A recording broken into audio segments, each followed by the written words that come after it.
Our hearts beat to the city streets. We began to feel the fire. We rise like tall buildings as the chemicals, they take us higher. The night's young, it has just begun, as she puts her hand in mine. We wanna chase the night, wanna dance to the light, pull the stars from the sky, just two hearts running wild. Never sleep, never stop, as we shout from the top. We're gonna be two hearts running wild.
Yon mga kabankada, andito po tayo ngayon sa Camp Jawi dito sa Cabinti, Laguna. At isang magandang lugar na naman po yung ating napuntahan. Ang lawak ng camping site na to. Tingnan niyo po. Kasi ito, nakasetup na tayo. Nakapagpalit na rin tayo ng bedsheet. Tapos yung setup natin sa outdoor kitchen ay napakasimple lang. Ganyan lang yung ating ginawa dahil solo lang naman tayo. Hindi natin kailangan ng magarbo na setup ng ating outdoor kitchen. Siyempre, ang palagi nating dala, ang kasama, ang Bluety EV3A. I-review ko ulit ito mga kabankada. Na-amaze ako sa power generator na to.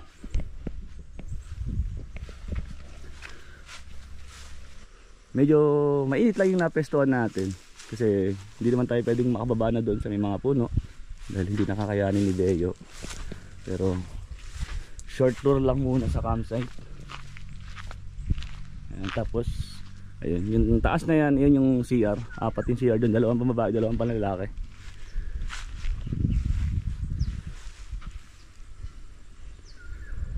Napakatahimik ng lugar.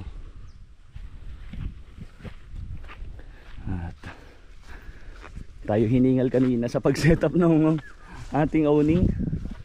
Magano na tayo, inom muna tayo ng tubig. Dito ko nilalagay yung ating baso.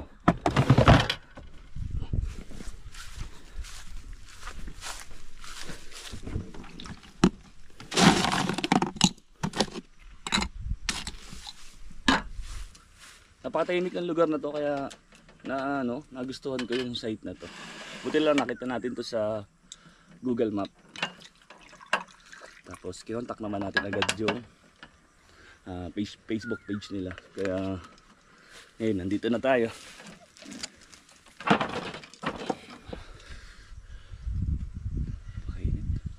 Sobrang init ng panahon ngayon.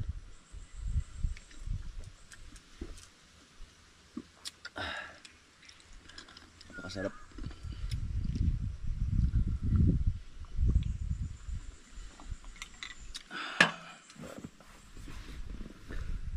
At yan, dito nga pala sa ating hut, yan, kay Camping Ideas.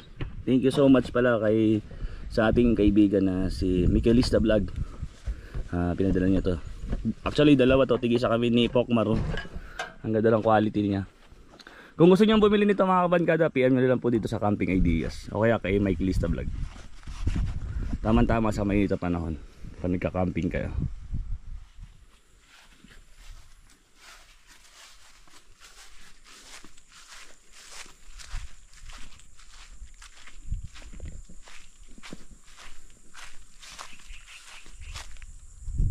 Baba tayo dito mga kabankada.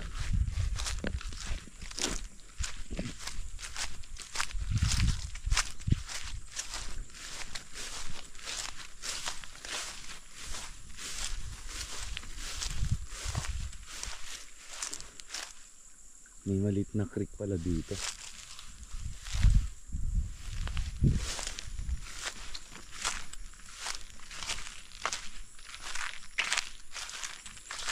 Tapos dito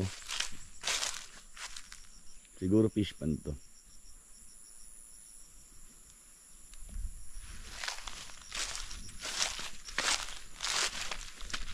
Tabi-tabi po.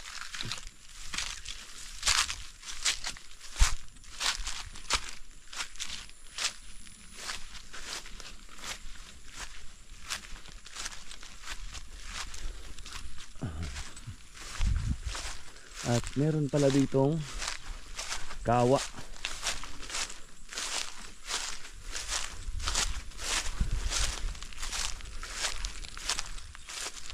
Medyo malaki rin. Kaya lang hindi pa nalinis. Ayos din to. Kawa bat.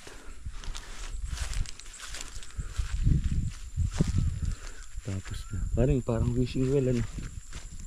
Sa baba. May tulo kaya to.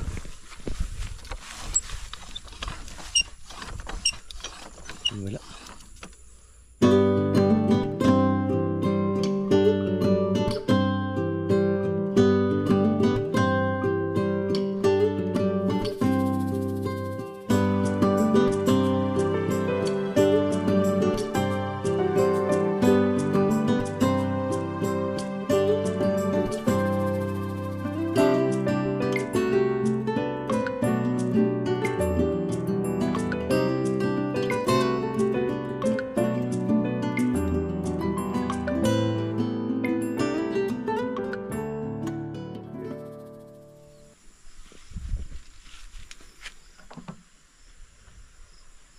Alas 5 na pala.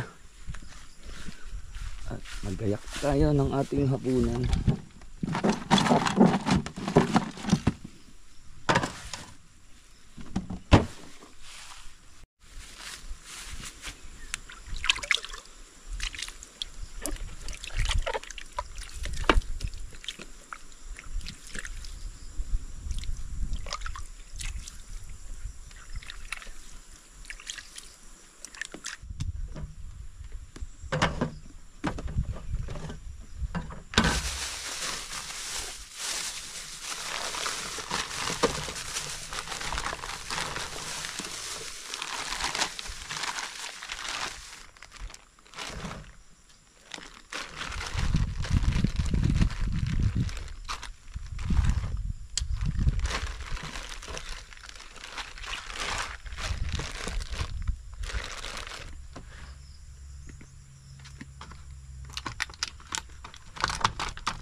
all-purpose flour.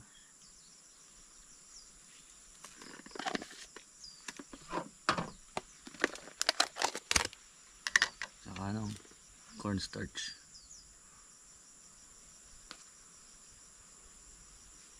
Isang itlog.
Gawa naman tayo ng sauce ngayon.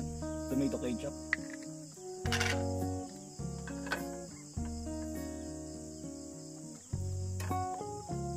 Pineapple juice.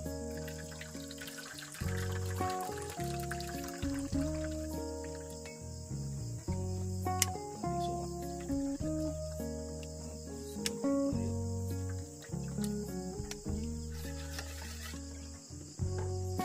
Brown sugar.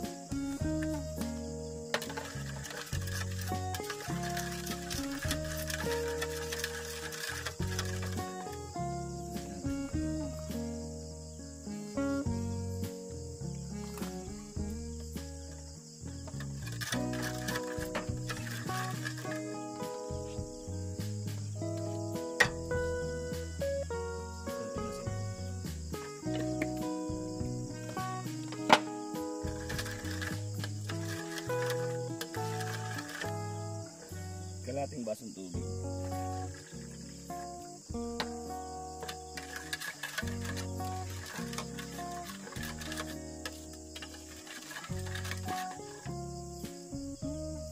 Saka cornstarch. Panigan na karami.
Okay, good sa to.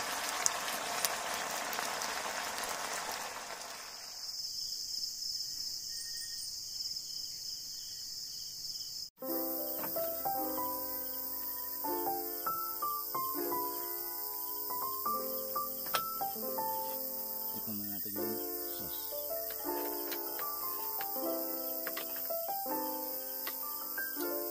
Good, sarap.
Yun mga kabangganda, kung napapansin nyo medyo iba yung boses ko, medyo malat na po ako. Kanina nung nagsiset up tayo mainit, tapos ngayong hapon habang nagluluto tayo ng ating hapunan sobrang lamig naman, tapos mahamog. Kaya siguro nasubaan ako ng lamig. Kaya matutulog na tayo, agahan natin tulog ngayon.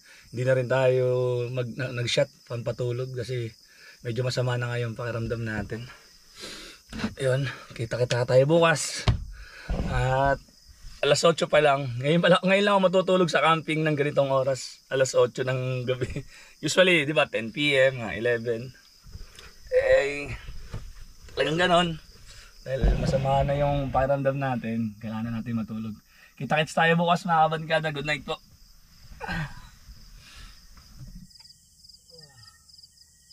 Thank you, Lord.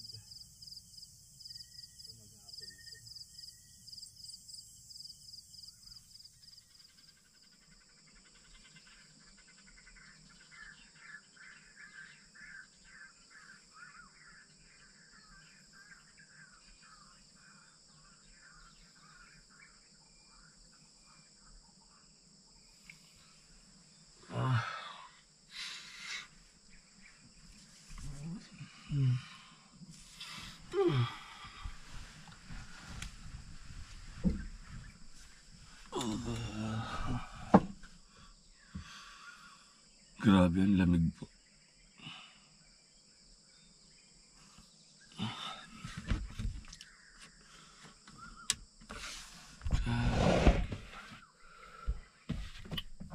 So yun mga kabankada, good morning po sa inyo. Kung wala na akong boses, malat ako.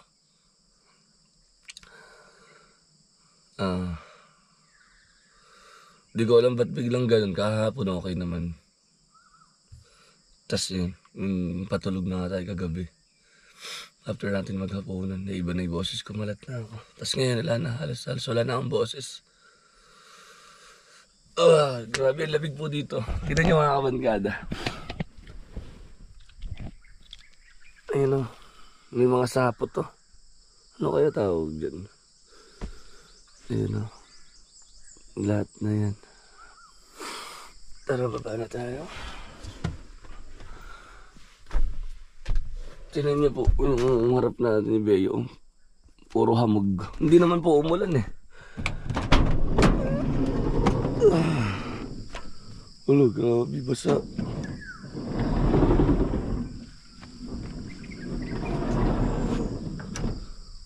Ba't basa ito? Ito yung upuan natin. Hindi naman po umulan. Grabe yung hamog dito. Hamog lang po ito mga kamadkada. Tignan nyo. Oh.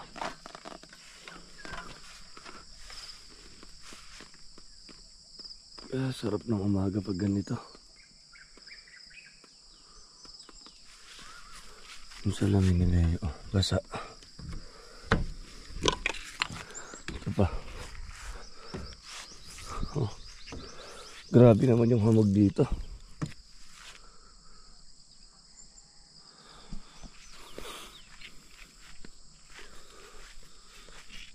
Ito pa. Oh.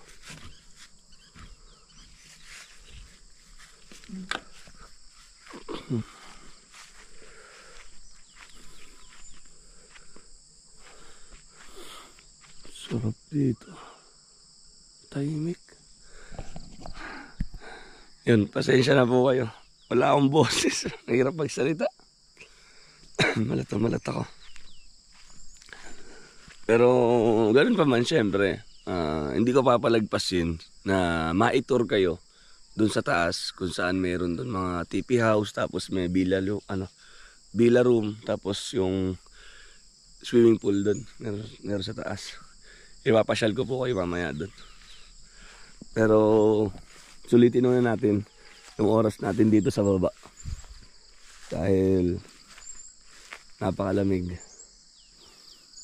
Parang hindi summer.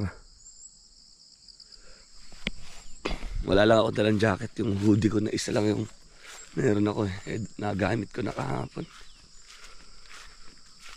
Uy, nako.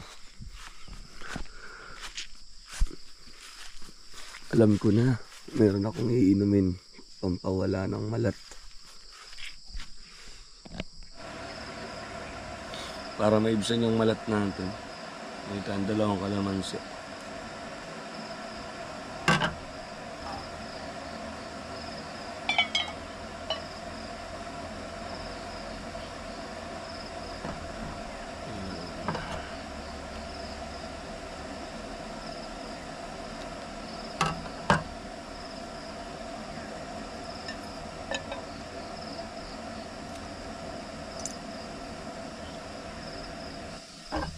Ito yung pure honey na nabili natin sa sa Camp Jolly sa may Pangasinan. Buti na lang lagi kong dala yan. Tingnan natin yung buto. Aray ko. Isang kutsara lagyan natin.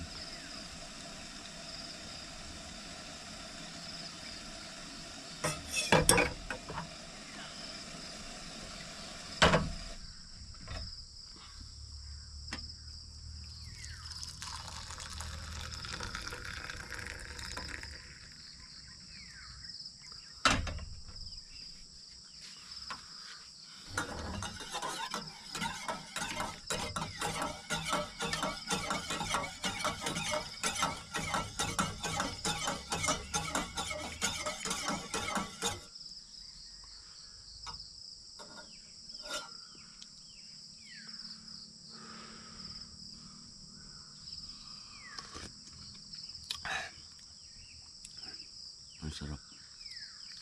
Maasim. Tapos yung tamis ng honey.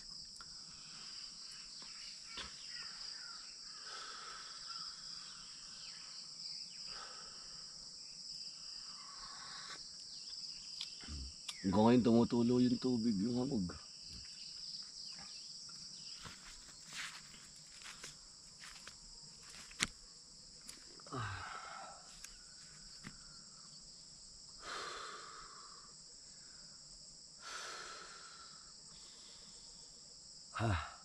Uy, sarap.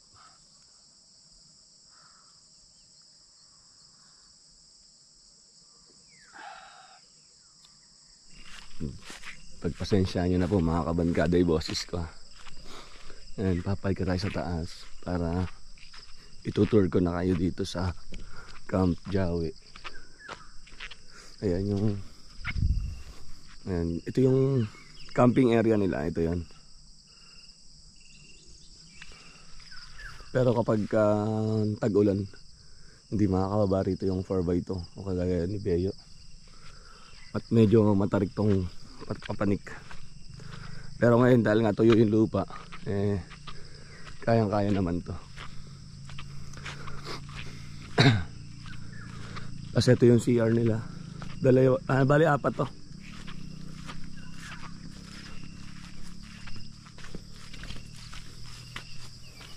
Apat yung CR dito. Tapos dito yung lababo dito. Pwede kayo dito maghugas. Yung mga pinagkainan, pwede na dyan.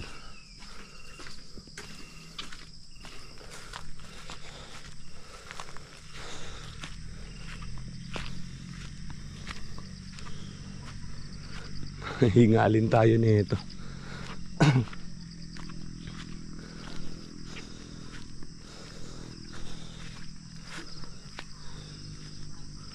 Hinihingal na tayo. Ang sarap nung nung klima.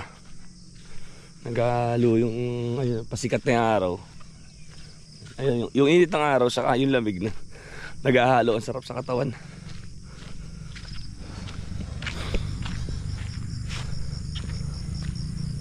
Balik tayo dito.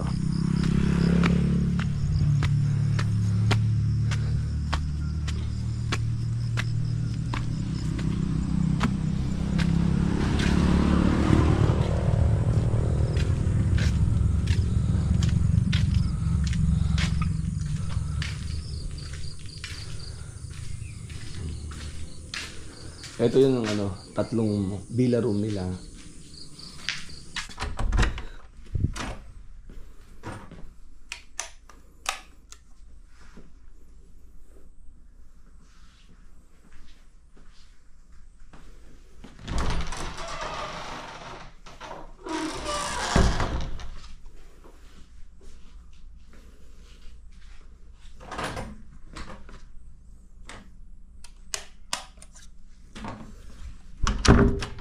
Tapos, ito sa may taas, ito yung tatlong TP house. Ito naman fan room to. Doon sa villa, aircon naman yan. Kakapagod.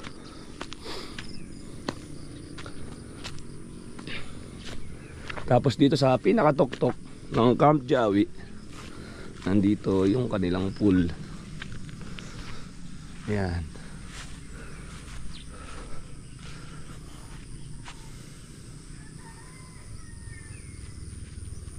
Kung napapansin niyo po mga kabankada, itong kabila walang tubig kasi sabi ni Kuya Alfred, yung caretaker, kahapon bago tayo dumating dapat re-refillan nila, kaya lang naglilinya sila ng kuryente. Tapos pagkahukay, tinamaan yung supply ng tubig papunta rito sa swimming pool, kaya hindi nila na-refillan.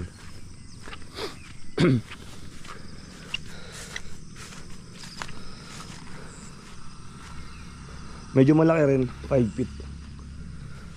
Tapos dito sa lugar na to, dito may signal lang Smart saka ang Globe. Doon sa pwesto natin wala pong signal doon. So yan mga kabankada, nakaligpit na tayo at ngayon ay pauwi na po tayo. Medyo nahirapan lang si Beo na umahon pero kayang-kaya naman. Tapos ito pala si Kuya Alfred, yung caretaker dito. Yan, thank you Kuya Alfred, salamat sa pag-asikaso. At yun, gusto ko lang po magpasalamat kay Attorney Tina, ng owner ng Camp Jawi, sa mainit na pagtanggap po sa inyong campsite. Tapos meron pa pala dito mga kabankada na extension ng Camp Jawi. Ngayon pinakita ni Kuya Alfred yon, yung nasa harapan mismo ng lake, yung pepestohan. Siguro next Kuya Alfred, sa susunod na balik natin dito mga kabankada, pupuntaan natin yung lake na yon. So, thank you so much Kuya Alfred. Ayun, hanapin nyo lang po si Kuya Alfred dito pag pupunta po kayo dito. Yun, mga kabankada, maraming salamat. Hanggang sa susunod nating biyahe. Mag-ingat po kayo palagi. God bless po. I'm going crazy. I'm going crazy. 무뎌져 버린